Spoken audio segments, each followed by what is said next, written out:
I didn't even blink when they high-fived, synchronized like they'd rehearsed it. Same smug expressions, identical flicks of the wrist, the same detached amusement flickering in their eyes. "Too bad," Vanessa said with a self-satisfied tilt of her head. "The estate belongs to us now." Dana chuckled sharply beside her.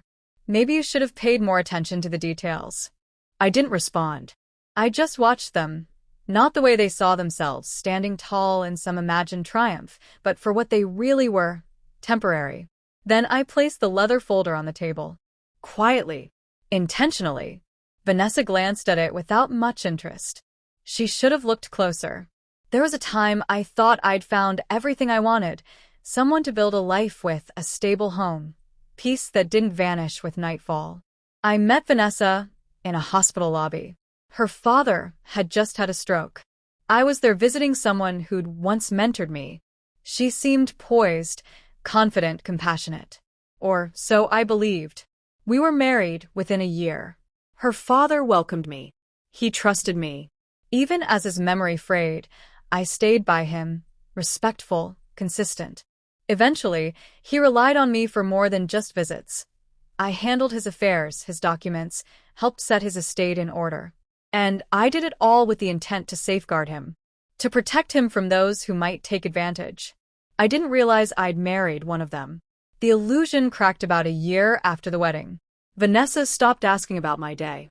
Her eyes stopped seeing me like they once had.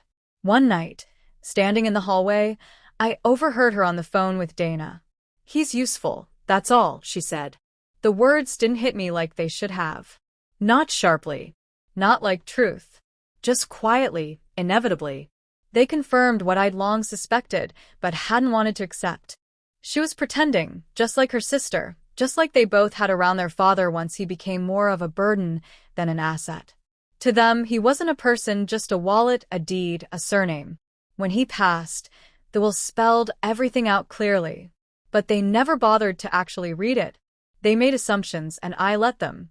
Let them plan renovations, talk about inheritance, pitch ideas to turn parts of the estate into modern developments. Let them flash rehearsed smiles and hide ambition behind politeness. Vanessa began locking her phone. Dana started appearing more often than necessary. They laughed when I entered the room, fell silent when I got too close. So I withdrew. No more questions, no more proximity, just quiet observation. They thought I was checking out. In truth, I was closing in. 3 years ago, while the old man was still mentally sharp, he transferred everything to me. Quietly, thoroughly, legally. Every acre, every asset, every piece of the estate. The paperwork was flawless. Signed, witnessed, recorded, notarized. Why? Because he saw it too. Saw the way Vanessa's eyes calculated, how Dana joked about speeding up the inheritance. He called me his son. I treated his legacy like it was mine because it was. Today was meant to be their big reveal.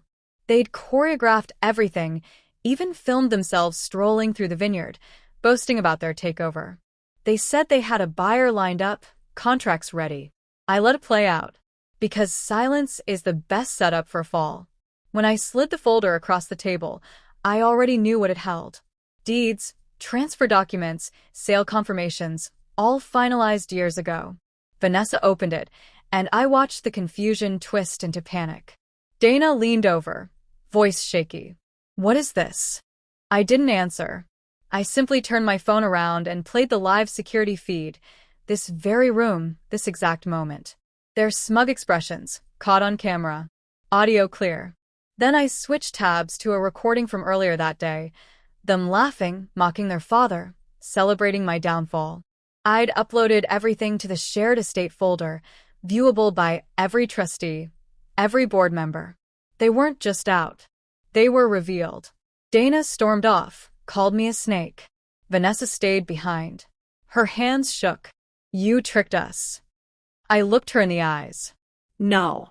I just listened while you lied." She moved toward me, as if trying to reclaim control, to say something that might still matter. But there was nothing left to say. The ink had dried long ago. Every signature was her father's. Every absence of action was hers. She stared at the estate brochure they'd made. their names bold at the top. I picked it up and dropped it in the trash. Then I walked away. Now the estate is quiet. The vineyards are thriving, untouched by greed. I hired a new caretaker, someone local, someone who respects the land. Some evenings, I sit on the porch where he used to rest. Once he told me, money shouts. Legacy whispers. Learn the difference. I have. I don't need headlines or handcuffs. I only needed them to know they lost. Everything they plotted for was already gone, handed over by the very man they took for granted. And the moment they believed they'd won, that's the moment I was waiting for. Because the most satisfying kind of justice is watching them realize they never even had a shot.